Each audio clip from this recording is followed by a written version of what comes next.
There's a fire but no fire brigade. So tonight we are losing this fight. Oh, so tonight is no one.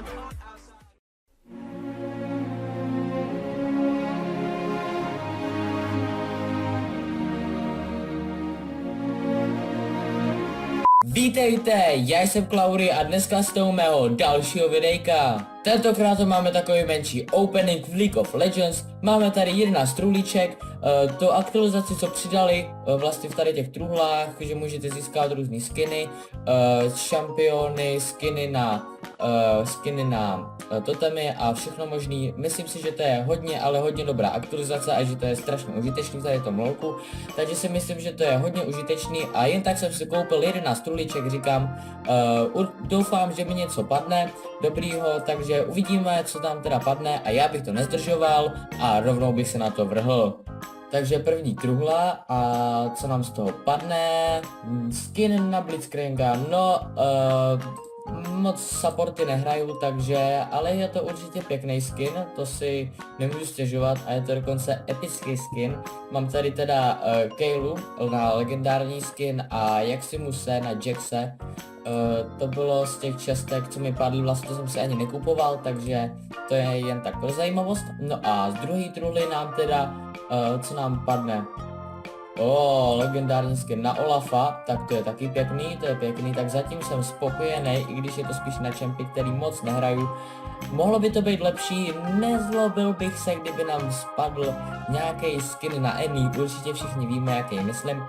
Ale koukneme se, co budeme mít ve třetí truhle. A zase skin. Jsem rád, že nám padají zatím skiny, i když je to na všechny čempiony, který já nehraju, ale jsem rád, že napadají skiny, protože jednou mi padla Morgana a tu jsem utratil tady za 175 esencí, takže za to jsem rád. A 7. truhlička, co nám z ní padne, tak pojď, teď ti věřím, co tady máme, Bard. Champ, který ho vůbec nehraju, ani jsem neuvažoval nad jeho koupí, ale nezlobím se, jsem spokojený. A skin na Gangplanka, tak teď jsem rád, protože Gangplank je čampion, který jsem dřív hrál, vlastně potahal mě hodně, v minulý sezóně mě potahal do Silver 3, za což jsem rád, takže tady teďka děkuju za tady ten skin. Pokud budu moct, tak si ho i aktivuju. A dáme teda tady další čestku, tentokrát už kolikátou 7., 6., myslím teda. A Braum, to taky není špatný šampion a je to spíš teda na supporty, takže, ale nezlobím se, jsem zatím rád s tím, co jsme otevřeli, takže hop, jdeme na další. Omlouvám se, ale jelikož mi vypadla kamera a i tak nějak se mi pokazil zvuk z mikrofonu, tak zbytek videa bude v horší kvalitě, ale doufám, že omluvu přijmete a ještě jednou se omlouvám a doufám, že video v klidu dokoukáte. Irelia. S tím bych úplně nesouhlasil. Takže padla nám Irelia, nestěžuju si, ale byl bych radši za nějaký ten skin. Samozřejmě máme před sebou ještě 4 čestky a koukám, že jsem otevřel jednu, tu, kterou jsem dostal ze hry, takže vlastně mi tady zbyde ještě jedna koupená, ale tu si když tak otevřeme někdy příště. Takže pojď, věřím v tebe, doufám, že vypadne něco dobrýho. A co tady máme? Skin na Aatroxe, no, tak to je pěkný, to si taky nestěžuju a je to docela pěkný skin. Takže za to jsem i docela rád. Tak tady ten skin je opravdu, ale opravdu hodně dobrý. Wow.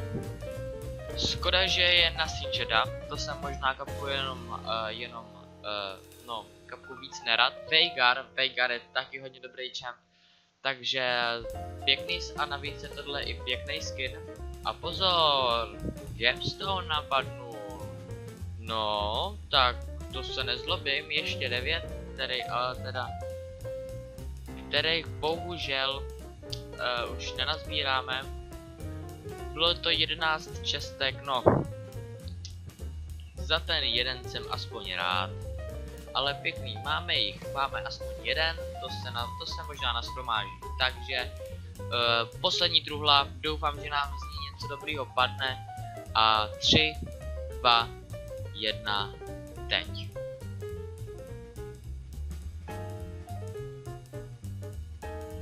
Fiora. No tak na takovýhle skin se taky nemůžu stěžovat. Bohužel tady toho čempiona nemám.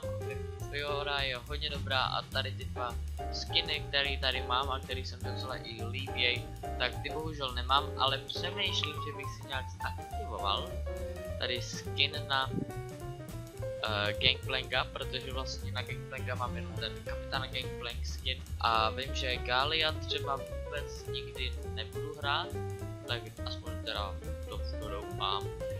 Stejně tak jako Sinjeda a možná i Kale, takže uvidíme, jestli to nějak protočíme. No ale nicméně, to by byl ten dnešní takový menší opening.